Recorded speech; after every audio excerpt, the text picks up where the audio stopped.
آیت پاک تلاوت کی، الا بذکر اللہ تطمئن القلوب۔ آگاہ ہو جاؤ، خبردار ہو جاؤ، دھیان دو، توجہ کے ساتھ کان لگاؤ کہ تمہارا سکون اللہ کے ذکر ہی میں ہے، تمہارے دل کا چین اللہ کی یاد میں ہے، تمہارے دل کا قرار اللہ کے ذکر میں، اللہ کی یاد میں ہے۔ یہ اس آیت پاک کا ترجمہ ہوا، ٹرانسلیٹ اور معنی ہوا۔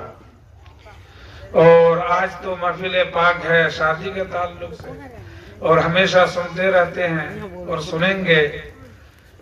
رسول پاک علیہ السلام کی حدیث پاک ہے، النکاح من سنتی فمن رغب من سنتی ان سنتی فلیس منی۔ نکاح کرنا میری سنت ہے، اور جو میری سنت سے دور بھاگے گا وہ میری امت سے باہر ہے، میں اپنی امت میں شامل نہیں سکتا۔ اور یہی اسی بنیاد پر علماء کرام فرماتے ہیں کہ نکاح کے اندر دو پہلو ہیں۔ نکاح ایک حیثیت سے عبادت ہے، اور نکاح ایک حیثیت سے معاملات ہے۔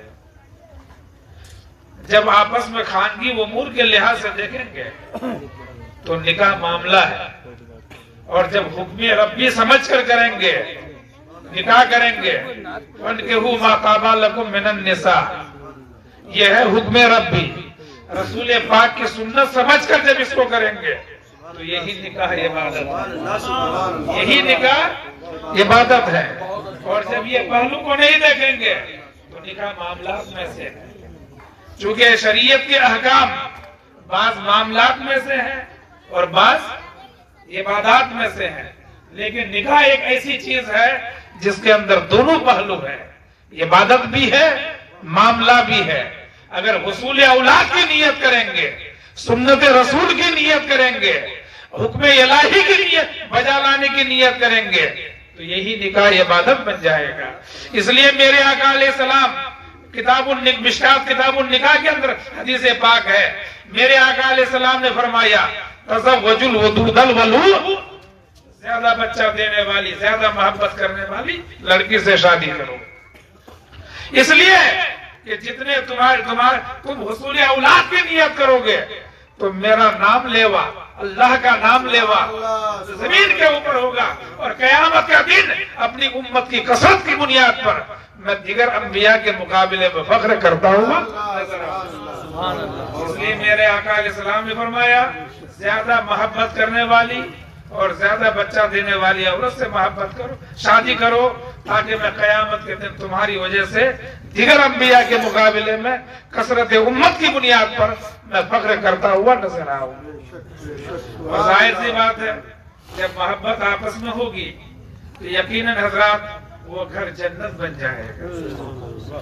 شوہر بیوی کے درمیان جب محبت ایسی ہوگی جیسا کہ سید کائنات رسول پاک میں محبت تھی، سید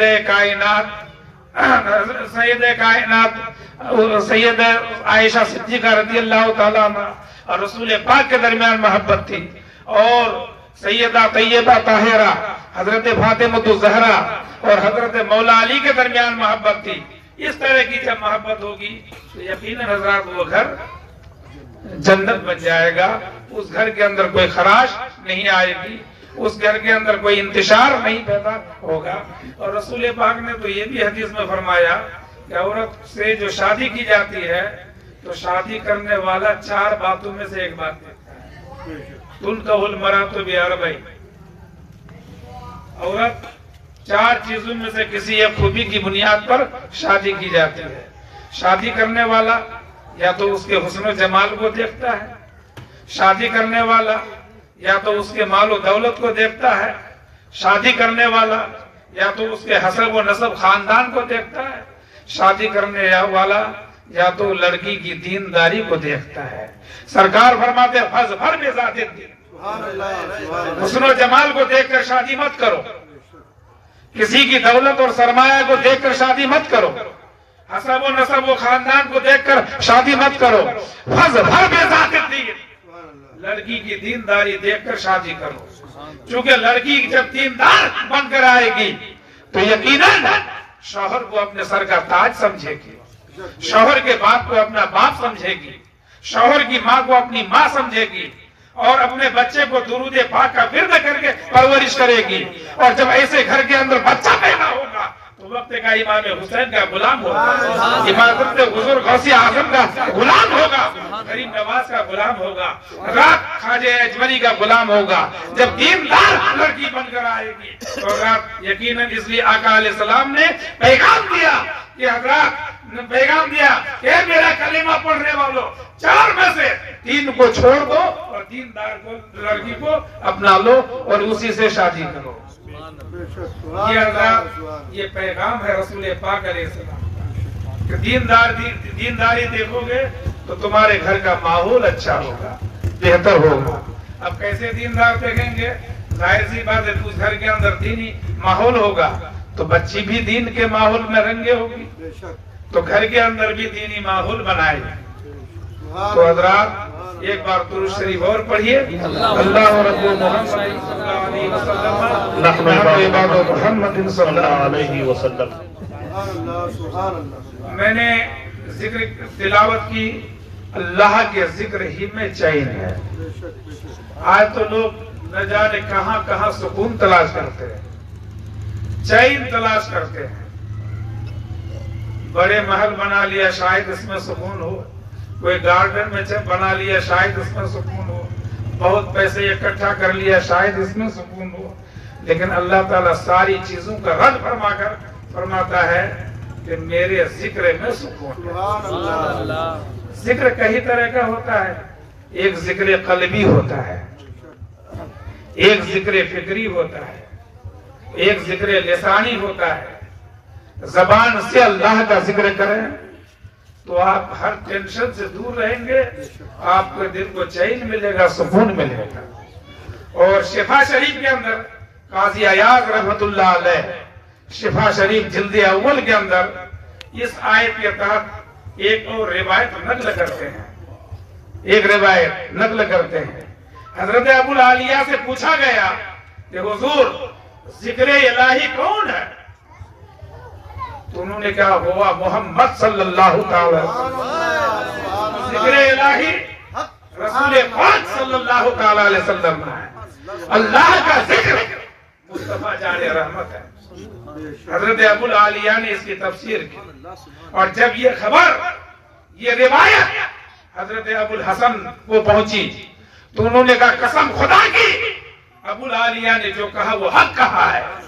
ابو العالیہ نے جو کہا، ابو العالیہ تابعی ہے، رسول پاک علیہ السلام کے صحابی کے غلام ہیں، تابعی ہے۔ حضرت حسن نے کہا کہ قسم خدا کی، ابو العالیہ نے جو کہا وہ حق کہا ہے۔ ذکر الہی رسول پاک صلی اللہ تعالی وسلم ہے۔ اسی طرح جب پوچھا گیا اہدنا الصراط المستقیم میں صراط مستقیم کون ہے، تو حضرت ابو العالیہ نے کہا ہوا محمد صلی اللہ تعالی علیہ وسلم، وہ محمد صلی اللہ تعالی علیہ وسلم ہے۔ پتا چلا صراط مستقیم رسول پاک ہے، ذکر الہی رسول پاک ہے، اللہ تعالیٰ کا ذکر مصطفیٰ جان رحمت محمد صلی اللہ تعالی علیہ وسلم ہے۔ اس لیے قرآن کہتا ہے میں یطیع رسول فقط اطاع اللہ، رسول پاک کا ذکر کرو خدا کا ذکر ہو جائے گا۔ ورفعنا لک ذکرک کے اندر بھی یہی تفسیر علماء مفسرین نے کی ہے کہ مصطفیٰ کا ذکر خدا کا ذکر ہے۔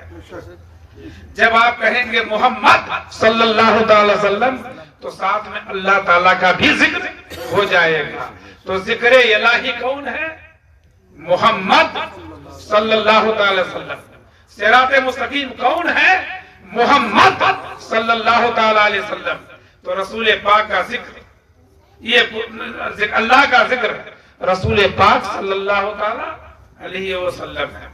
حضرات اس کا کیا مطلب ہوا کہ ذکر الہی محمد صلی اللہ تعالی وسلم ہے، صراط مستقیم محمد صلی اللہ تعالی وسلم ہے، یعنی رسول پاک کی محبت میں اپنے آپ کو فنا کر دیجئے۔ اگر شادی بیاہ کا موقع ہو تو کچھ ادھر ادھر کا کوئی دوسرا پروگرام نہ رکھ کر مصطفیٰ کی محفل سجا لیجیے. بچہ پیدا ہو تو مصطفیٰ کا ذکر کیجیے, بڑا ہو جائے تو مصطفیٰ کا ذکر کیجیے, جوان ہو جائے تو مصطفیٰ کا ذکر کیجیے, جب ان کا آخری وقت ہو جائے ہر موقع پر مصطفیٰ کا ذکر کیجیے. یہی تو چین ہے, یہی تو قرار ہے. شادی ہو تو مصطفیٰ کا ذکر, یہی قرار ہے, یہی دل کا چین ہے.